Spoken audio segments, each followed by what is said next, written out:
el título. Yo le digo, pon el título del carro. Yo le paso el título del carro, le paso el carnet de circulación. Porque siempre que hemos llevado la responsabilidad de ministrar, de predicar, aunque sea en la casa de nosotros, la casa que el Padre nos regaló para ser esos responsables, esos hombres al frente, tiene un peso muy, muy alto de responsabilidad para sacar al frente. Y yo le decía, Señor, dame el título para dárselo a este hombre y me deje de molestar. Dame el título, Señor. Y nació sentado en mi casa un día fuerte. Estuve en la calle y vino a mi espíritu, hijo de la mano derecha. Y fue como sentí, yo no sé cómo, yo sé que usted cuando el Señor lo ministra, o cuando usted siente que el Padre le habla de manera diferente, ¿verdad? Que si por lo menos en mi caso yo siento como si estuviese embarazado. Yo siento algo aquí que comienza a darme vuelta. Le digo, Espíritu Santo, ya sé que eres tú. Gracias. Y automáticamente me llega en mi mente el nombre y se lo paso a Andrés, el hombre que estaba asignado esta semana para sacar el flyer. No investigué, no me fui a la escritura, porque como sabía que era mi papá, automáticamente me vino a mi mente y lo envié. Bueno, ¿para qué dice eso? El hombre pasó como de las 7:30 de la noche, a las 9 de la noche, como hasta las 3 de la mañana enviándome notas de voz. Predicó y decía, bueno papi, Dios es bueno.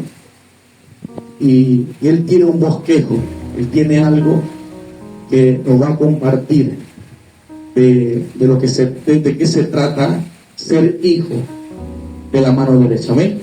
Yo quiero que pase, que le dé un fuerte aplauso a su presencia, a la presencia del Padre, para que Dios tome su mente, tome su corazón, tome su boca. Y bueno, vamos a complementar después. Si Él lo deja todo completo y no me deja nada, no importa. Pero sé que hay algo en su espíritu que nos va a bendecir a todos. Amén. Amén. Un fuerte aplauso.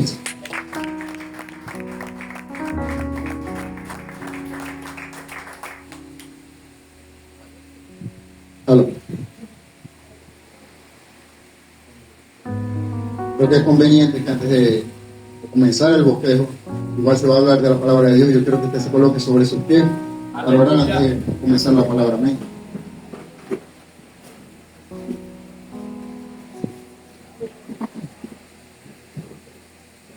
Señor, en esta noche te continuamos dando las gracias. Antes, cuando el pastor me pasa el nombre, yo de una vez, mi cabeza a veces es como cuando usted está descargando una información y llega, y hasta que no la termina de descargar, usted no puede descifrar, o no puede, como cuando usted descarga una aplicación, hasta que no la descargue y no la presta a abrir, usted no va a poder realmente ver qué es lo que está administrando Dios a su vida, qué información está bajando.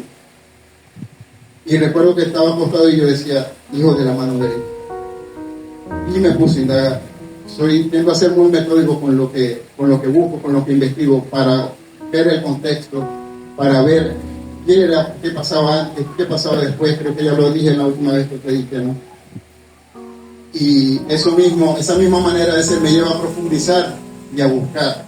Y a veces a entender, me ha dado esa gracia de entender un poco más allá de lo que a veces podemos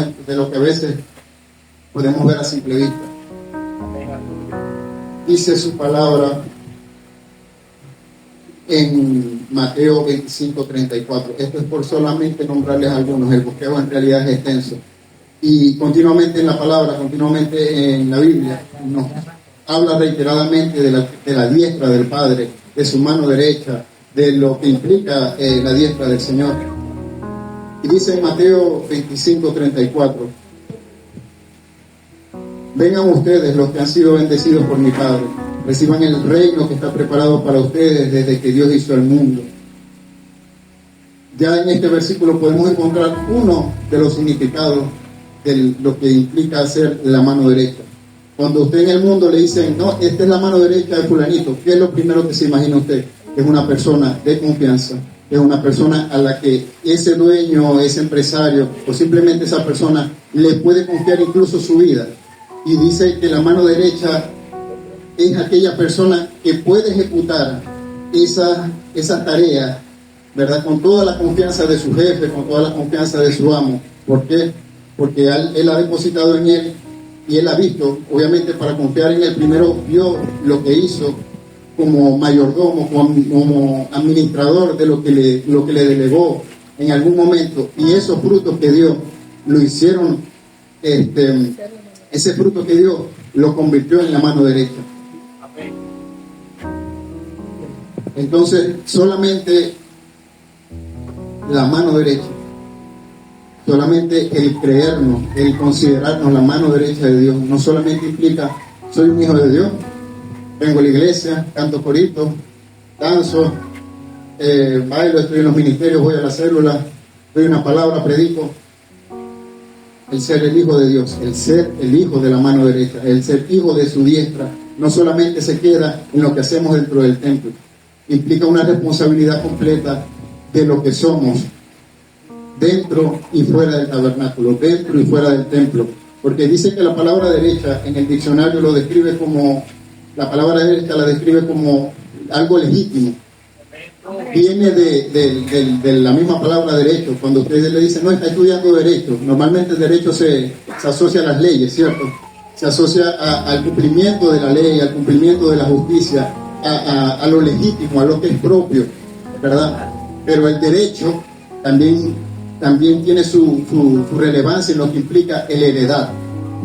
Aleluya. Dios te ha dado el derecho de heredar su reino. Dios te ha dado el derecho de heredar lo que desde la fundación del mundo lo ha preparado para ti. Entonces tenemos algo legítimo, algo heredado, pero también hay un significado un poco más profundo. Y hasta ese momento que el pastor me comenta, no lo había pensado. Y fue como dicen por ahí, se me explotaron las cotufas.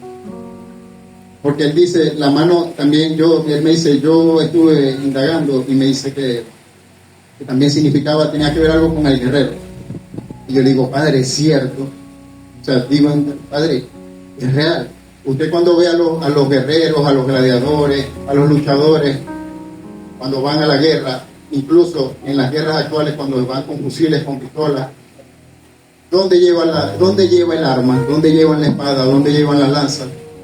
La mano derecha. De hecho, desde tiempos antiguos estuve leyendo que incluso los romanos, eso era una ley, el escudo, la espada, aun cuando la persona fuese zurda, ¿verdad? Tenía que llevar la espada del lado derecho. Era como una insignia, era algo que marcaba, este es el ejército, el uniforme tenía que ir de esa manera, el escudo a la izquierda y la espada a la derecha. Pero buscando un poco más, ¿verdad? Me di con la razón del por qué la espada va en la mano derecha, ¿verdad? Porque si usted coloca la espada en la mano izquierda y usted está peleando y no tiene el escudo, la espada va a ir directamente al corazón que está en el lado izquierdo. Entonces, por el lado izquierdo, no es que el lado izquierdo sea malo, es que tiene su función y es la de guardar. Pero la mano derecha, es la que pelea, es la que guerrea. Porque intuitivamente, cuando usted llega a cualquier lugar, a cualquier iglesia, cuando usted, mire, cuando le hablo en mi caso, cuando uno no era creyente, uno aún clamaba a Dios, o oraba, o le pedía, quién sabe a quién, que no existe, ¿no? Y el primer impulso del cuerpo es levantar la mano. Y usted levanta la mano, todavía me puse a investigar que incluso en las personas que son zurdas, el primer estímulo para levantar sigue siendo la mano derecha. A pesar de que ellos puedan escribir, lanzar y aplicar todo con la mano izquierda, hay un impulso nato del cuerpo por levantar la mano. Y usted se pone a pensar que lo primero que hace usted para recibir primero la mano que usted utiliza para ministrar, para imponer mano, para sacar una palabra, es la diestra, es la mano derecha. La diestra del Padre tiene mucho significado en nuestra vida. Y en reiteradas oportunidades en la Biblia nos habla de lo que es la diestra del Padre. Dice en Salmos 16:8: al Señor he puesto continuamente delante de mí, porque está a mi diestra, permaneceré firme. En Salmos 139 repite: a ti se aferra mi alma, tu diestra me sostiene. Aleluya. Le dice: no temas, yo te ayudaré. Y hay un versículo que yo le comentaba al pastor que realmente me impacta, y es de lo poderoso que es el que Dios con su diestra batalla por nosotros. Como decía la alabanza de que no era, o sea, más no es nuestra guerra, no es nuestra pelea, sino la de Dios. A veces queremos pelear nuestras guerras nosotros mismos con nuestras manos, y cuando no nos aferramos a su diestra, créanme que estamos perdidos. Porque cuando decidimos confiar en nuestras fuerzas y no en las de Dios, créanme que ya desde ese momento perdimos la batalla. Dice en Isaías 62:8, y quiero que le preste atención al versículo, y dice: el Señor ha jurado por su diestra, mira lo poderoso, lo fuerte y la autoridad que está en la diestra del Padre, que dice: el Señor ha jurado por su diestra y por su fuerte brazo, nunca más daré de tu grano por alimento a tus enemigos, ni de extranjeros beberán el monto por el que trabajaste. Cuán guardador es Dios con nosotros, que nos promete, ¿verdad? Le hablaba el profeta Isaías de que Él nos promete, nos jura que no dará al enemigo el fruto de nuestro trabajo.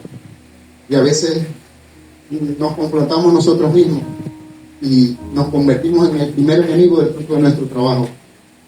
Porque a veces tenemos esa bendición de contar con un trabajo que de pronto nos dé finanzas, nos dé prosperidad, pero el no ser buenos mayordomos, el no tener esa mayordomía, esa sabiduría para la administración de lo que el Padre ha entregado por su diestra a nuestras vidas, dejamos de ser su mano derecha, dejamos de ser hijos de su mano derecha. Continúo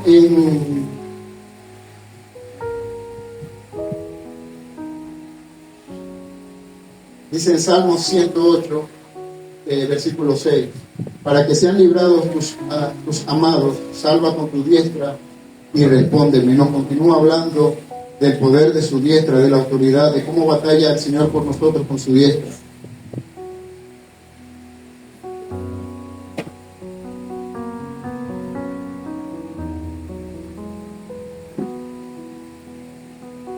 Y vuelve a decir en Isaías capítulo 48, versículo 13, ¿verdad? Ciertamente mi mano compró la tierra, escuche, y mi diestra extendió los cielos. Cuando los llamó, comparecen juntos. O sea, parece lo que hizo su mano y lo que hizo su diestra. El ser el hijo de la mano derecha de Dios implica ser legítimos, implica autoridad, implica mayordomía, implica administración. No solamente se queda en el título, yo soy el hijo y tengo derecho a lo que el Padre me ha heredado. No, implica la honra, porque el ser hijo, soy el hijo de Dios, el título queda maravilloso en letras doradas, espectacular en un flyer, perfecto, pero del remo y lo que vamos a hacer nosotros y lo que hemos hecho nosotros y en lo que tenemos que trabajar nosotros para ser considerados realmente legítimos en el reino de los cielos, para poder heredar, como dice su palabra,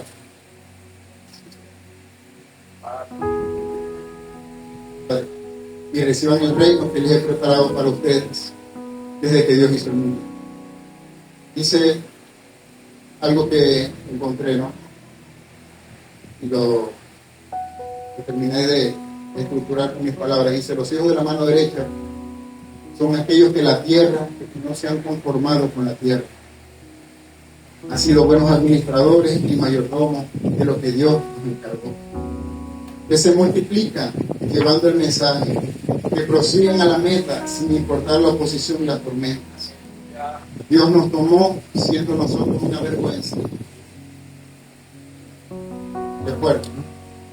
Y a veces el enemigo quiere traernos esa vergüenza de nuevo para querer sembrar en nosotros el temor y el hacernos pensar que no somos dignos de misericordia, que no somos dignos de su gracia, que no somos dignos de su amor, al punto de temer siquiera venir a este lugar y levantar un clamor y levantar una oración, porque nos hacemos partícipes de ese temor que nos lleva a las tinieblas y nos hace pensar que ya nuestra vida no vale la pena. Si usted se fijó en la danza, en la interpretación, era una manera de llevar un mensaje profético a que algo que, como le comentaba yo a los muchachos, que como ministerio de hombres nos hemos enfrentado, algo que hemos batallado, porque todos hemos tenido miedo, ¿cierto? Todos los que venimos del mundo hemos tenido vicios, unos el alcohol, otros el cigarro, otro tipo de vicio. Todos nos hemos enfrentado al fracaso, porque levante la mano el que esté aquí en este lugar y no se haya enfrentado al fracaso en alguna vez en su vida. Yo creo que si pregunto si nos hemos levantado, si quién se ha enfrentado al fracaso, creo que levantaríamos las dos manos y los dos pies, ¿cierto? Pero también en uno de los cartelitos estaba la enfermedad y la muerte. Y ahí su palabra, y estudiando, Pablo recordaba constantemente cada vez que él se iba en sueño, cada vez que él cerraba sus ojos, él recordaba constantemente los rostros de cada una de las personas que él había asesinado, que él había perseguido. Imagínese usted, Pablo el apóstol, que Dios, o sea, usted dirá, bueno, pero si hizo tantas cosas buenas, ¿por qué Dios no lo libró de eso? Pues no lo dejó de atormentar, y es que no era un tormento. A veces es necesario que nosotros nos enfrentemos cada día a eso de lo que Dios nos sacó, y Dios nos va a probar todos los días. Dios, cada vez que tenga la oportunidad, nos va a probar en eso que se supone que vencimos. ¿Por qué? Porque es necesario que seamos probados cada día para que realmente el fruto del Espíritu Santo sea visible en nuestras vidas. Amén.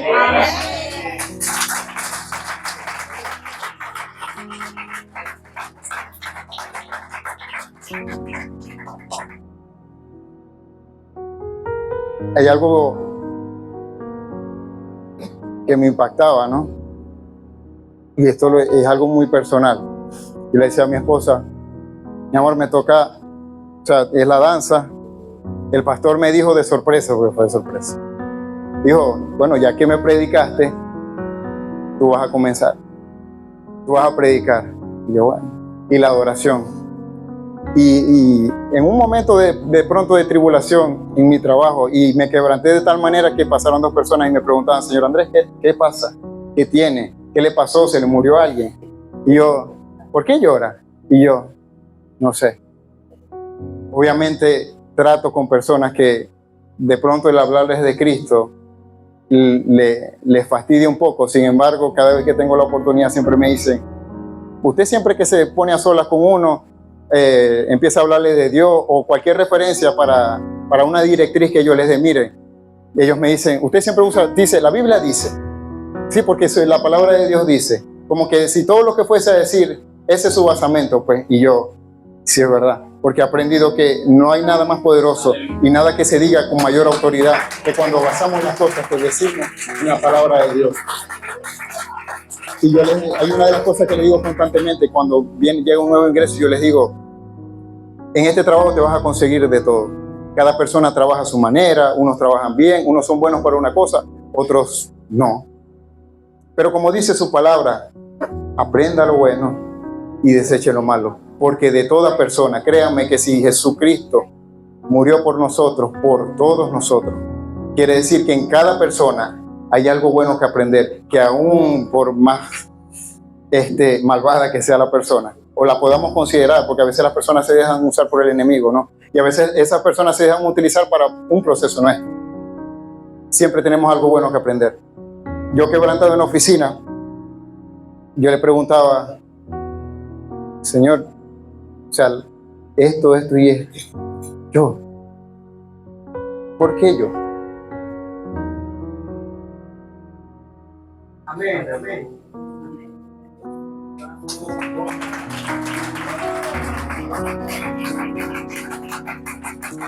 Yo le decía, pues Señor, ¿por qué yo?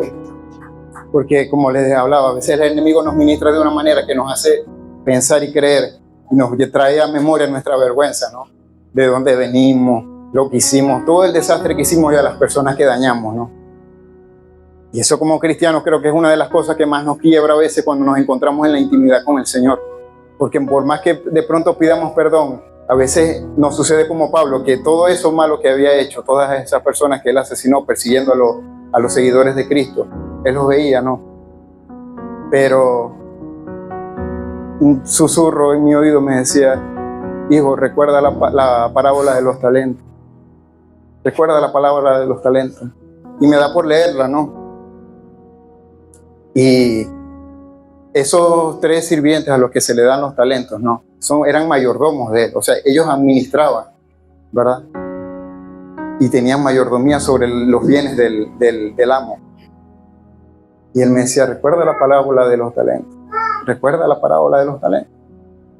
Y yo le decía, ¿pero por qué? Cuando busco y indago, otra vez el susurro me dice, porque al que más se le ha dado, también se le es más demandado. No temas cuando te pidan predicar, no temas cuando te pidan levantarte, no temas cuando te pidan, vamos a montar una obra de teatro, vamos a danzar, vamos a evangelizar. ¿Por qué? No lo veas como un fastidio jamás, porque en ese momento es que Dios está entregando ese talento a tu vida para probar si realmente eres digno de entregarte más, porque si no eres capaz de valorar el limpiar la iglesia, si no eres capaz de valorar el llevar su palabra, si no eres capaz de valorar el aguantar sol por entregarle comida a las personas y llevarles una palabra, créanme que el Señor no va a entregar mayores cosas a su vida. Y mi esposa y yo somos de las personas que a veces no, proféticamente, nos llaman pastores, ¿no? O profetas o evangelistas. Y nunca Dios sabe que es así, que nunca nos han gustado los títulos. De hecho, la primera vez que nos hablaron de eso, que nos dieron esa palabra, yo le decía, no. Y con mucho temor, yo no, mi amor, si yo no quiero, yo soy feliz desde donde estoy, desde mi lugar, desde mi silla, cuando mucho pongo la música en la iglesia en la que estaba. Cuando mucho sirvo, me paro de atalaya. Ya, mi amor, ¿para qué complicarnos tanto? Si vos no veis todo el trabajo que tiene eso. Hasta el día que entendí la implicación de eso. Eso que estaba entregando el Señor a nuestras vidas. Para administrarlo, para hacer mayordomía. Y como decía lo que leía, para que fuésemos multiplicadores. Porque nada hacemos con quedarnos la palabra a nosotros. Él nos da la palabra, eres evangelista, para que tú te multipliques y multipliques evangelista. Él te da la palabra de adorador para que tú te multipliques y lleves a un pueblo a adorar por completo en su presencia.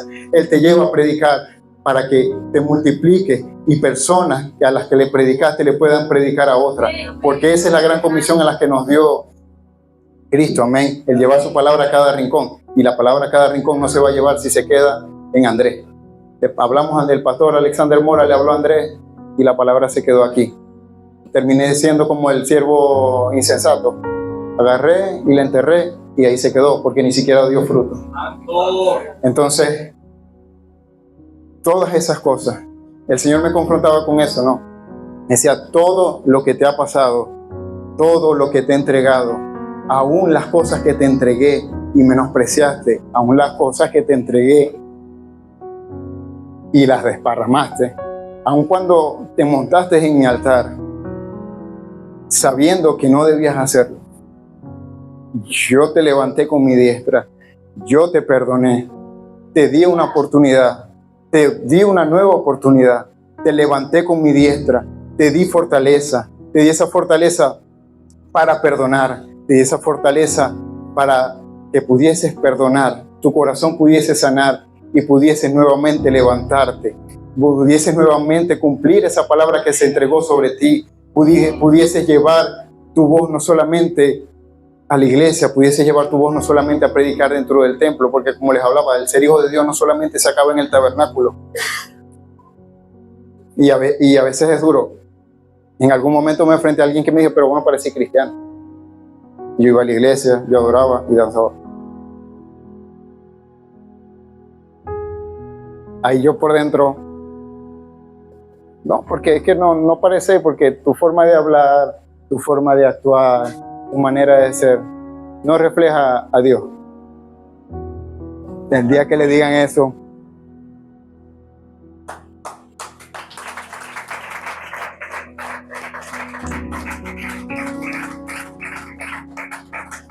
y a completarlo con vos no soy un hijo de Dios. Si usted llega a ese momento, espero que no. Créame que lo va a confrontar totalmente. Y ese es en el punto en el que usted debe decidir. O me regreso de donde Dios me sacó y termino ser del mundo. O me ratifico, me enderezo y realmente me forjo como un árbol que dé buenos frutos. Me comporto como un hijo, con esa legitimidad, con esa autoridad, con esa fuerza, con esa valentía, con ese poder que Dios ha entregado a nosotros. Porque nos cansamos de leer la Biblia y ver los milagros que Dios hizo en tiempos anteriores. Dios hace un milagro en la vida de cada uno de nosotros. Todos los días usted se levanta, usted respira, usted habla, usted puede mover las manos y usted toma por menos el primer momento de su vida. Somos a veces tan mal agradecidos que ni siquiera el diezmo, y lo comentaba con el pastor en el matutino, nosotros tenemos que entregarle al Señor incluso el diezmo de nuestro tiempo, que no es nuestro tiempo, es de Él. Y entonces un día trae 24 horas. ¿Cuál es el diezmo de un día? 2.4. A veces oramos 10 minutos.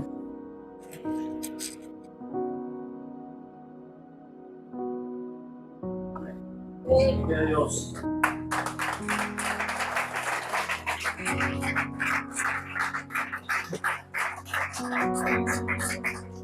El ser hijo de la mano derecha implica más que el pararse en este lugar. Implica más que danzar, implica más que adorar. Implica una vida llena de testimonios, que nos vamos a equivocar, todos los días nos equivocamos. Por eso es que Pedro le preguntaba al Señor y le decía, ¿cuántas veces debemos perdonar a nuestros deudores? 7 veces. Y él decía, en verdad te digo que 70 veces 7. Para el que sepa un poquito de matemática, eso no es que 7 por 70, no. 7 veces, 70 veces 7 es una potencia y usted multiplica 70 por 7 y ese resultado por 7 y ese resultado por 7 le va a dar un número infinito y eso es al día. Entonces, si Dios tiene esa misericordia con nosotros, no es para que la agarremos de jueguito y de guachafa, porque basta ya de que sigamos viviendo de la misericordia. El Hijo de verdad, el Hijo de la mano derecha no vive por misericordia, vive por gracia.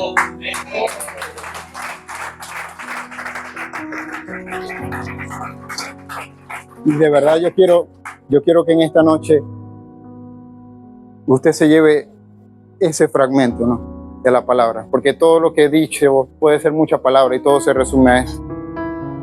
El verdadero Hijo no vive por misericordia, busca vivir por gracia. ¿Nos vamos a equivocar? Sí, nos vamos a equivocar. ¿Vamos a fallar? Sí, pero no nos cansemos de intentarlo hasta lograrlo. No nos cansemos de buscar hasta encontrar, porque olvídese que Dios le va a colocar las cosas en bandeja de plata. Porque el que fácil obtiene las cosas, dice un dicho del mundo, lo que fácil viene, así se va. Y Dios necesita probarnos primero como hijos. ¿Por qué? Para primero saber la capacidad que tenemos para administrar lo que nos entrega. Si nos entrega algo así, usted no ha visto que a usted le dan un dinero, le regalaron un dinero, le envían un dinero del exterior y a veces se vuelve ni sal. Si se volviera sal se multiplicara, se vuelve agua. Nada. Y es porque lo primero que pensamos, y le hablo por testimonio, porque en algún momento fue así, lo primero que pensamos, ¿qué es lo primero que deberíamos pensar?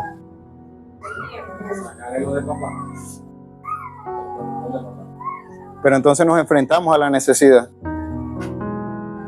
No hay nada en la alacena, no hay nada en la nevera parece por honor, por hielo y agua. Nos enfrentamos tenemos los zapatos rotos, me hace falta la camisita, ya no me queda. Una pintura, un maquillaje. Dice, no recuerdo en dónde, pero dice su palabra que todo en esta vida es vanidad. Y si usted se pone a ver, todo en esta vida, en Eclesiastés, todo es vanidad. Vivimos como hijos del Padre, vivimos como hijos del Rey, o creemos que vivimos como hijos del Rey. Pero si ni siquiera podemos administrar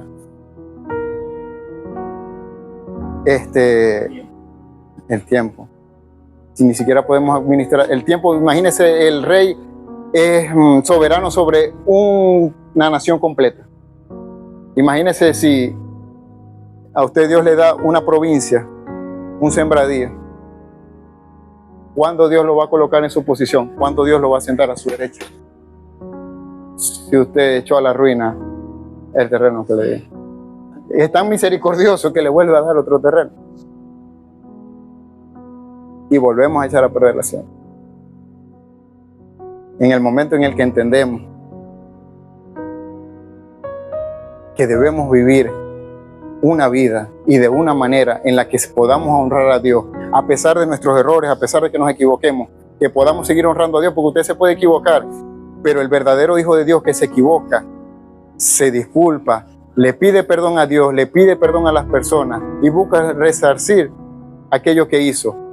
¿El pecado está cometido? El pecado está cometido. Pero así trabajan, así es la gente del mundo. Perdóname, ya listo. Y se queda ahí. Y los rencores se viven acumulando, las deudas se viven acumulando.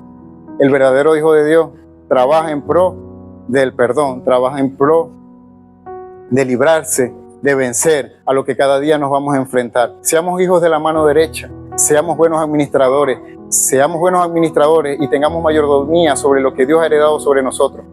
Porque si no lo hacemos en lo poco, no lo vamos a hacer en lo mucho. En algún momento un predicador dijo: Dios jamás va a entregar a nuestra vida $1,000 si nosotros no le damos $1 de $10. Y pedimos a Dios provisión, y Dios esto, y no, Dios no me escucha. Y a veces no solamente con el dinero. Usted tal vez se sorprenda o tal vez lo sepa, pero eso también va con la familia. A veces le pedimos al Señor que mi familia se convierta, que mi mamá se convierta, que mis hermanos se conviertan.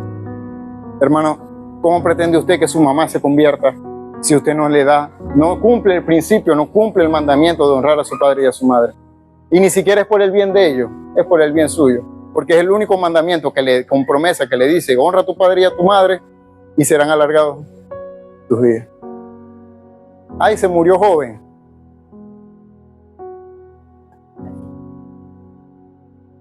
Entonces la administración no solamente está, la buena administración no solamente está en la finanza, está en el tiempo, está en lo que le mostramos a nuestra familia.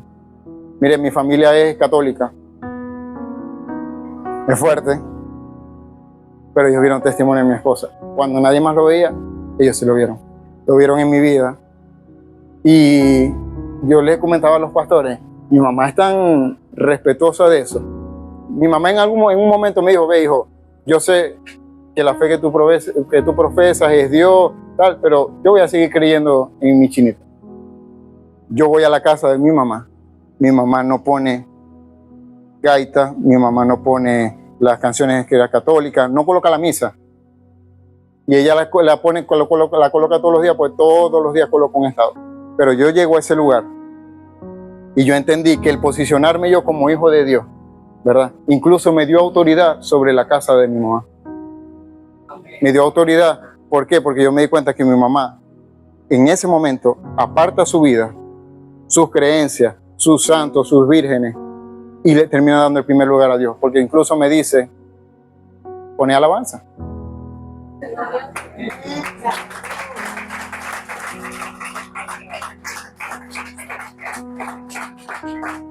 Seamos buenos administradores, seamos hijos de la diestra. La diestra poderosa, la diestra con la que nos sostiene, la diestra con la que nos levanta, esa diestra que nos ha prometido. La diestra del Padre es Jesús. Y si estamos a su diestra, somos aquellos que hemos heredado, aquellos que realmente, no por merecerlo, sino porque a Él le ha placido. Porque no es del que puede, ni del que quiere. Amén. Y sí, moriste, papá. Moriste porque moriste al temor, moriste al que dirán, y moriste a muchas cosas. Y declaro en el poderoso nombre de Jesús que comienzas a ser ese hijo de poder, ese hijo de guerra, ese hijo no ni siquiera para la casa ni para los pastores, para tu papá, para tu Abba Padre, en el nombre poderoso de Jesús. Un fuerte aplauso al Señor.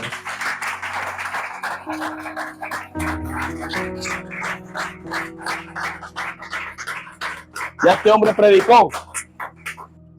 Ya este hombre predicó, ¿verdad que sí? Y rapidito, aquí naturalmente, un hijo de la mano derecha es un hijo muy útil para su padre, para su familia. Es un hijo que se gana el respeto, se gana la confianza, ¿verdad que sí? De personas en las cuales podemos confiar, porque lo va a hacer bien. Dice que este hijo tiene el perfil de ser el heredero. ¿Aló? Este hijo tiene el perfil de ser el heredero, el que el padre le confíe, le fíe su bendición, ¿verdad que sí? Dice que es un hijo de alta estima.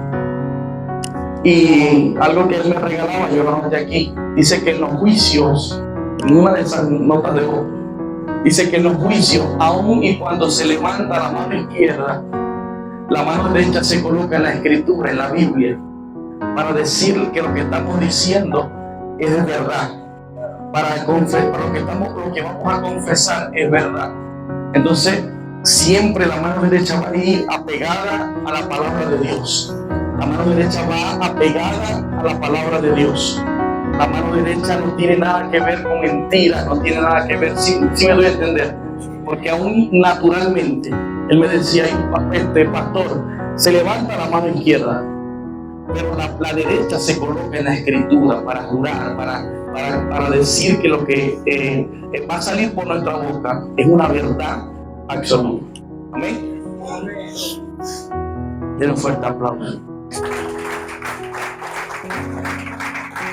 La palabra derecha en el mundo espiritual significa la diestra, ¿verdad que sí? ¿Dónde está sentado Jesús? A la diestra. Mateo 25:34 dice que cuando Él venga nos va a sentar a los hijos, nos va a sentar a la derecha, ¿verdad que sí? Entonces ya sabemos que espiritualmente es la diestra lo que quisimos bajar de parte del Padre, y tener la legalidad de cuando el Padre venga, usted y yo vamos a la diestra en el nombre poderoso de Jesús. Hay muchos versículos, pero él leyó muchos de ellos. Significa, dice que representa poder en el mundo espiritual. El que está sentado a la diestra o el que es hijo de la diestra representa poder. Dice que representa el favor de Dios. Dice que es hábil. Él lo decía, aun y cuando hay gente que es zurda, esta mano es la mano más hábil. Es la mano más hábil. Usted lo puede experimentar, o si no se ha dado cuenta que cuando usted está haciendo su trabajo natural, aunque cuando es zurdo, siempre la mano derecha es más fuerte, la mano derecha es más certera, la mano derecha es la que, sí me doy a entender. En la mano derecha, él lo decía, yo lo colocaba también allí, en la mano derecha está la espada. En la mano derecha está la espada. En la mano derecha está la espada. Y quiero leer una historia para que nos vamos. ¿Dónde está mi teléfono? Voy a leer todo. Y leemos bajo la autoridad del Padre, del Hijo y del precioso Espíritu Santo que está en este lugar. Dice, entonces Dios dijo a Jacob, prepárate, múdate a Betel, establece allí y edifica un altar a Dios. Dice, entonces Jacob dijo a todos los de su casa, desháganse de todos sus ídolos paganos, purifíquense y pónganse ropas limpias. Ahora vamos a Betel, a donde edificaré un altar a Dios, al Dios que respondió mis oraciones cuando yo estaba en angustia, el que ha estado conmigo en todos los lugares y por donde anduve. Entonces le entregaron a Jacob todos los ídolos paganos que conservaban y también los aretes, y él los enterró bajo un gran árbol que estaba un altar, y llamó el lugar el Betel, que significa Dios de Betel, porque Dios se le había aparecido allí cuando huía de su hermano Esaú. Poco tiempo después murió Débora, la mujer que había cuidado a Rebeca desde niña, y fue enterrada bajo el roble que estaba en el valle de Betel, donde entonces ese lugar fue llamado Alon Bakú, que significa roble de llanto. Ahora que Jacob había regresado de Pedán Aram, Dios se le apareció de nuevo en Betel y Dios, y te entregaré la tierra que le di a Abraham y a Isaac, y así te la daré a ti y a todos tus descendientes. Luego Dios ascendió desde el lugar donde había hablado con Jacob. Jacob levantó una columna conmemorativa para marcar el lugar donde Dios había hablado, y luego derramó vino sobre la columna como sacrificio a Dios y la ungió con aceite de oliva. Jacob llamó aquel lugar Betel, que significa casa de Dios, porque allí Dios le había hablado. Y esta es la palabra que el Señor me regaló. Dice, una vez que salieron de Betel, Jacob y su clan avanzaron hacia Éfrata, pero Raquel entró en trabajo de parto, mientras aún estaban lejos de allí y sus dolores eran intensos. El 17 dice, luego un parto muy difícil, la partera finalmente exclamó, no temas, tienes otro varón. Y Raquel estaba a punto de morir, pero con su último suspiro puso el nombre del niño Benoni, que significa hijo de mi tristeza. Sin embargo, el padre lo llamó Benjamín, que significa hijo de la mano derecha, que significa hijo de la mano derecha. Y el Señor me decía, si yo no cambio el nombre de Jacob, Él no puede cambiar el nombre de su hijo. Por eso que tú y yo vemos que todo esto se viene a mi interior. Porque si yo no me cambio yo, o yo no permito que Dios me cambie a mí, yo no porto ni tengo la unción para cambiar a otro. Si yo no modelo a mi padre en todas las áreas yo no porto ni tengo la unción para... ¿Aló? ¿Aló?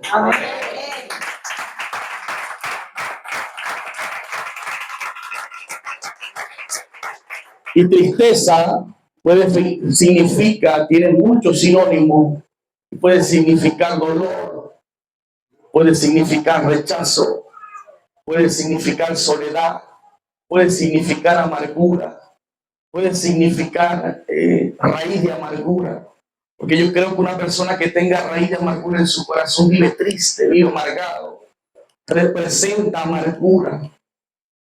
Tristeza puede representar tantas cosas, pero lo importante es estar apercibido, porque el hombre venía de ser cambiado.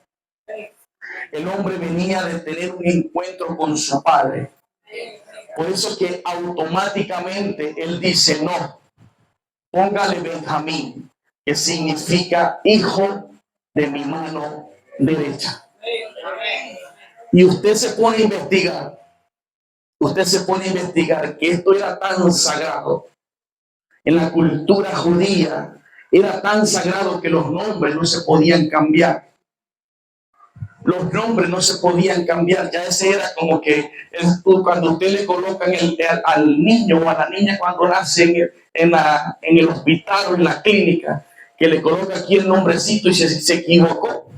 Todavía aquí hay como que vamos a arreglar esto, vamos a arreglar esta palabra, esta letra, que iba así, iba así.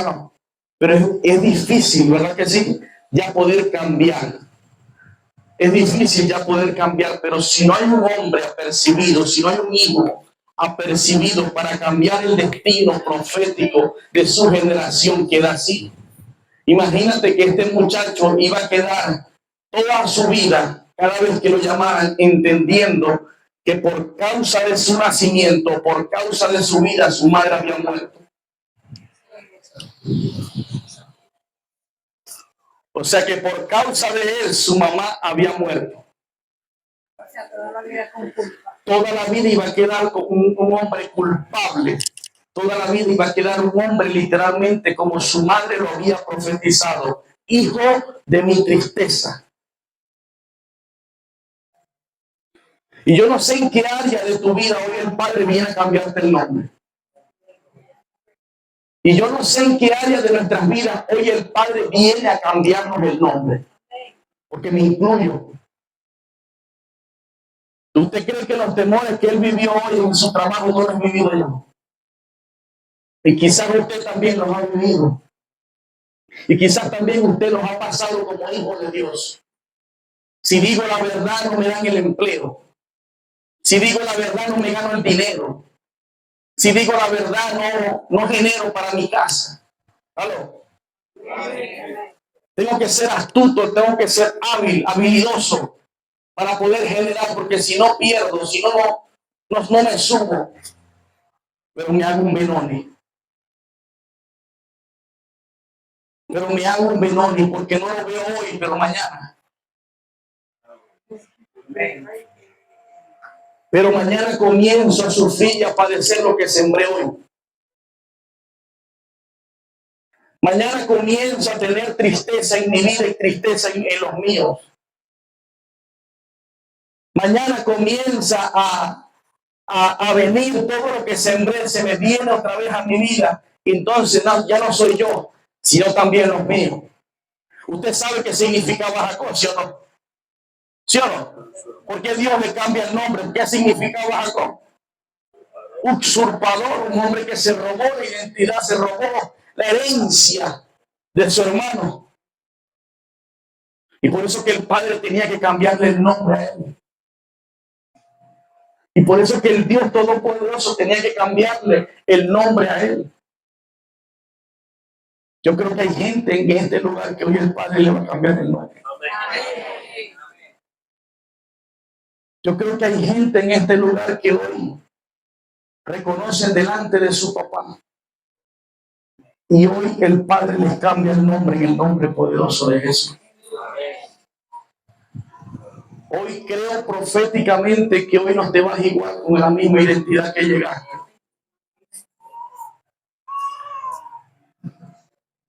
Lo primero que tenemos que entender y estar claro es que naturalmente, les voy a hablar aquí, naturalmente, si yo no busco a mi papá, si yo no busco el tiempo con él, no voy a tener esa intimidad genuina para que él me cambie el nombre.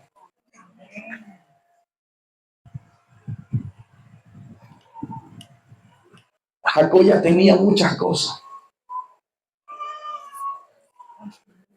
Jacob ya tenía dinero. Aunque usted no crea, Jacob ya tenía dinero, pero a él le faltaba algo. Pero a él le faltaba algo. Y le faltaba ser bendecido por su papá.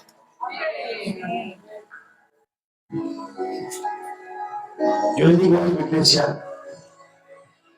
A veces esperamos tener y creemos que esa es la felicidad y ese es el... Escúchame, yo vengo de tener y estaba vacío por dentro. Yo vengo de tener y estaba vacío por dentro. Hay gente que en este momento, yo le decía a alguien temprano cuando estábamos acomodando el altar de la iglesia, a veces Dios nos permite pasar por cosas. Naturalmente, quizás muchos aquí hoy no tienen empleo, no tienen un trabajo. Y no nos preguntamos y nos damos a la tarea, Señor, ¿qué quieres hacer? Sino que seguimos perdiendo el tiempo en anhelar tener ese empleo.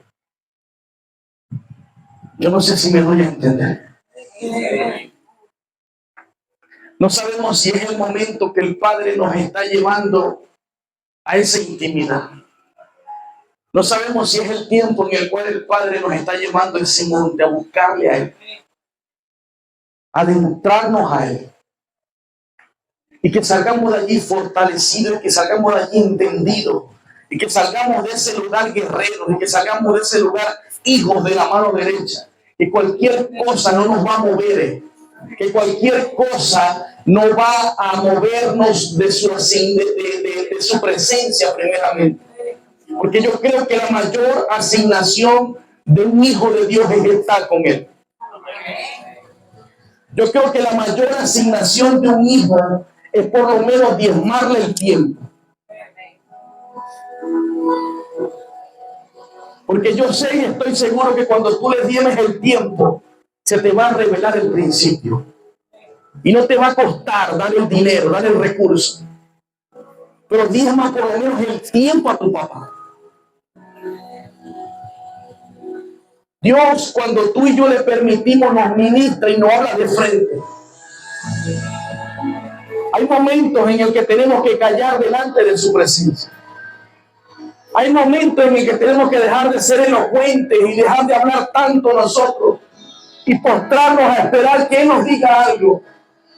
Y postrarnos a esperar que nos diga, papá, hijo, por aquí no es, por aquí. Hijo, por aquí va bien, pero por aquí va chueco, te quiero formar aquí.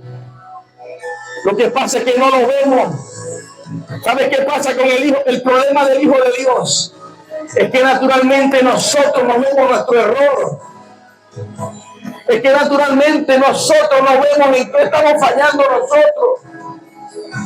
Tenemos que esperar que por lo menos, si no creemos en el hombre, si no creemos en el hombre de Dios que te puso al frente, si no creemos en la iglesia, si no creemos en los pastores, tenemos que por lo menos dejar que Él te hable, pero cállate tú para que Él hable. En ese momento la Biblia no dice que Jacob estaba hablando, no, Dios le habló a Jacob.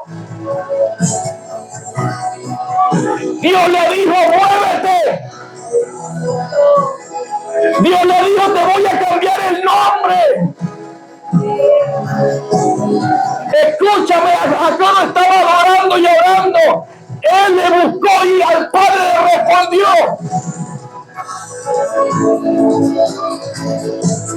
Yo creo en el nombre poderoso de Jesús que hoy los nombres son cambiados. Los nombres son cambiados. No serás más hijo de tristeza. Serás hijo de la mano derecha de tu Padre. No serás más hijo de angustia. Comienza a llenar los corazones.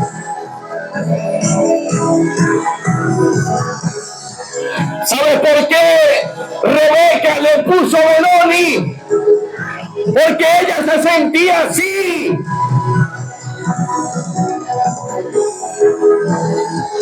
Cada palabra que tú sueltas desde el alma, desde el sentimiento,